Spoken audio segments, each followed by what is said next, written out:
ಎಲ್ಲರಿಗೂ ನಮಸ್ಕಾರ. ಇವತ್ತಿನ ವಿಡಿಯೋದಲ್ಲಿ ಕುಕ್ಕರಲ್ಲೇ ಮಾಡ್ಕೋಬೋದಾದಂಥ ಸಿಂಪಲ್ ಚಿಕನ್ ಬಿರಿಯಾನಿನ ಯಾವ ರೀತಿ ಮಾಡೋದು ಅಂತ ತೋರಿಸ್ಕೊಡ್ತಾ ಇದ್ದೀನಿ.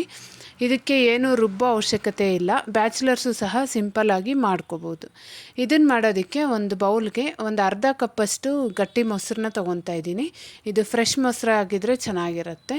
ಈಗ ಇದಕ್ಕೆ 2 ಸ್ಪೂನ್ ಧನಿಯಾ ಪುಡಿ, 1 ಸ್ಪೂನು ಅಚ್ಚಕಾರದ ಪುಡಿ, ಹಾಗೆ 1 spoon Kashmiri red chilli powder ತೊಗೊತಾ ಇದ್ದೀನಿ, ಒಳ್ಳೆ ಕಲರ್ ಬರುತ್ತೆ ಅಂತ.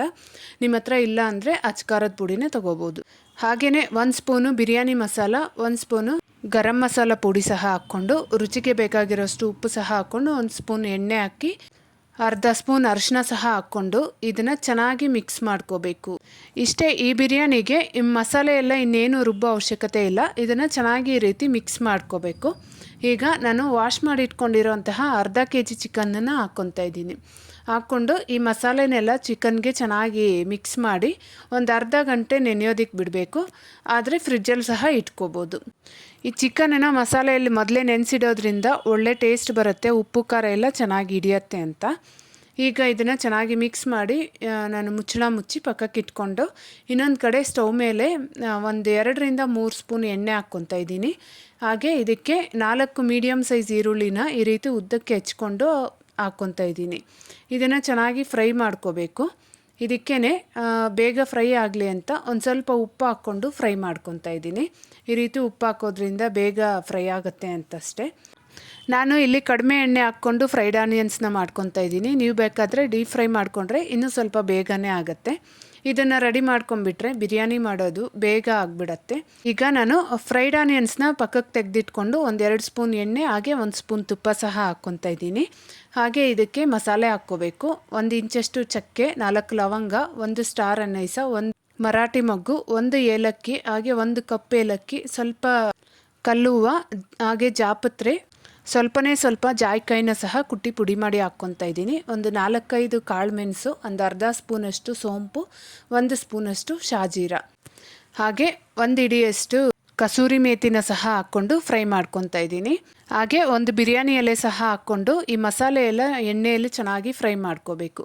ಈಗ ನಾವು ಫ್ರೈ ಮಾಡಿ ಇಟ್ಕೊಂಡಿರೋಂತಹ ಫ್ರೈಡ್ ಆನಿಯನ್ಸ್ನ ಒಂದು ಅರ್ಧ ಹಾಕ್ಕೋಬೇಕು.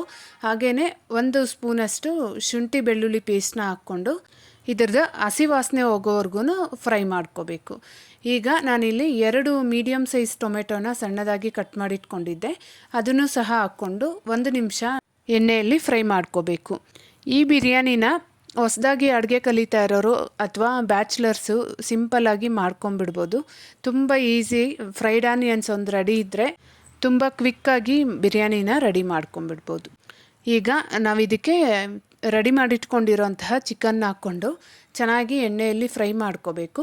ಇದಕ್ಕೇ ನಾನಿಲ್ಲಿ 1 ಹಿಡಿಯಷ್ಟು ಪುದೀನ ಎಲೆ, ಹಾಗೆ 1 ಹಿಡಿಯಷ್ಟು ಕೊತ್ತಂಬರಿ ಸೊಪ್ಪನ್ನ ಸಹ ಸೇರಿಸ್ಕೊಂಡು ಒಂದು ಸರಿ ಚೆನ್ನಾಗಿ ಮಿಕ್ಸ್ ಮಾಡಿ ಇದನ್ನು ಪ್ಲೇಟ್ ಮುಚ್ಚಿ ಎಣ್ಣೆ ಬಿಡೋವರೆಗೂ ಫ್ರೈ ಮಾಡ್ಕೋಬೇಕು. ಇಲ್ಲಿ ಚಿಕನ್ನು ಒಂದು 80% ಇಲ್ಲೇ ಕುಕ್ ಆಗಿಬಿಡಬೇಕು. ಆವಾಗೇ ಬಿರಿಯಾನಿಯಲ್ಲಿ ಚಿಕನ್ ಟೇಸ್ಟ್ ತುಂಬ ಚೆನ್ನಾಗಿರುತ್ತೆ, ಸಾಫ್ಟಾಗಿ ಇರುತ್ತೆ. ಇನ್ನೊಂದು ಕಡೆ 2 ಗ್ಲಾಸಷ್ಟು ಸೋನಾ ಮಸೂರಿ ಅಕ್ಕಿನ ಚೆನ್ನಾಗಿ ವಾಶ್ ಮಾಡಿ ಇಟ್ಕೊಂಡಿದ್ದೀನಿ. ಈ ಕಡೆ ಚಿಕನ್ ಸಹ ಚೆನ್ನಾಗಿ 80% ಕುಕ್ಕಾಗಿ ಎಣ್ಣೆ ಎಲ್ಲ ಬಿಟ್ಕೊಂಡಿದೆ. ಈಗ 2 ಗ್ಲಾಸ್ಗೆ 4 ಗ್ಲಾಸ್ ಥರ ನೀರು ಹಾಕ್ಕೊತಾ ಇದ್ದೀನಿ. ನೀರು ಹಾಕ್ಕೊಂಡು ಚೆನ್ನಾಗಿ ಮಿಕ್ಸ್ ಮಾಡಿ ಈಗ ರುಚಿ ನೋಡಿಕೊಂಡು ಉಪ್ಪು ಹಾಕ್ಕೋಬೇಕು. ಈಗಾಗಲೇ ನಾವು ಚಿಕನ್ಗೂ ಉಪ್ಪು ಹಾಕಿರೋದ್ರಿಂದ ಟೇಸ್ಟ್ ನೋಡಿ ಉಪ್ಪು ಹಾಕ್ಕೋಬೇಕು. ಇಲ್ಲಿ ಉಪ್ಪು ಖಾರ ಏನಾದರೂ ಕಡಿಮೆ ಇದ್ದರೆ ನಿಮ್ಮ ಟೇಸ್ಟಿಗೆ ತಕ್ಕಂಗೆ ಅಡ್ಜಸ್ಟ್ ಮಾಡ್ಕೋಬೋದು. ಈಗ ನೋಡಿ ಚೆನ್ನಾಗಿ ನೀರು ಕುದೀತಾ ಇದೆ. ನಾನು ವಾಶ್ ಮಾಡಿ ಇಟ್ಕೊಂಡಿರೋಂತಹ ಅಕ್ಕಿನ ಸಹ ಹಾಕ್ಕೊಂಡು ಒಂದು ಸರಿ ಚೆನ್ನಾಗಿ ಮಿಕ್ಸ್ ಮಾಡಿ ಇದು ಮತ್ತೆ ಒಂದು ಕುದಿ ಬರೋವರೆಗೂ ಕುಕ್ಕರ್ ಮುಚ್ಚಳ ಮುಚ್ಚದಿರ ಹಾಗೆ ಕುದಿಸ್ಕೋಬೇಕು. ಕೊನೆಯಲ್ಲಿ ಒಂದು ಸ್ವಲ್ಪ ಕೊತ್ತಂಬರಿ, ಪುದೀನ, ಹಾಗೆ ಅರ್ಧ ಫ್ರೈಡ್ ಆನಿಯನ್ಸ್ ಏನಿತ್ತೋ ಅದನ್ನು ಸಹ ಹಾಕ್ಕೊಂಡು ಕುಕ್ಕರ್ ಮುಚ್ಚಳ ಮುಚ್ಚಿ ಒಂದು 2ರಿಂದ 3 ವಿಷಲ್ ಕೂಗಿಸ್ಕೊಂಡ್ರೆ ಸಾಕು. ಒಂದು ಒಳ್ಳೆ ಟೇಸ್ಟಿಯಾಗಿರುವಂತಹ ಬಿರಿಯಾನಿ ರೆಡಿ ಆಗುತ್ತೆ. ಮಾಡೋದು ತುಂಬ ಸಿಂಪಲ್ಲು, ಬಟ್ ಟೇಸ್ಟ್ ಮಾತ್ರ ತುಂಬ ಚೆನ್ನಾಗಿತ್ತು. ಇಲ್ಲಿ ಕಾಶ್ಮೀರಿ ರೆಡ್ ಚಿಲ್ಲಿ ಪೌಡರ್ ಹಾಕಿರೋದ್ರಿಂದ ಬಿರಿಯಾನಿ ಕಲರ್ ಸಹ ತುಂಬ ಚೆನ್ನಾಗಿ ಬಂದಿದೆ. ನೋಡ್ತಾ ಇದ್ರೇ ತಿನ್ಬೇಕನ್ನಿಸ್ತಾ ಇದೆ ಅಲ್ವಾ? ಮತ್ತೆ ಯಾಕೆ ತಡ, ನೀವು ಸಹ ಈ ಬಿರಿಯಾನಿನ ಒಂದು ಸರಿ ಟ್ರೈ ಮಾಡಿ ಹೇಗಾಯಿತು ಅಂತ ನನಗೆ ಕಮೆಂಟಲ್ಲಿ ತಿಳಿಸಿ. ಹಾಗೆ ವಿಡಿಯೋ ಇಷ್ಟ ಆಗಿದ್ದರೆ ಮಿಸ್ ಮಾಡದೆ ಒಂದು ಲೈಕ್ ಮಾಡಿ, ಹಾಗೆ ಚಾನಲ್ನ ಸಬ್ಸ್ಕ್ರೈಬ್ ಮಾಡಿ ಸಪೋರ್ಟ್ ಮಾಡಿ. ಬಾಯ್ ಬಾಯ್.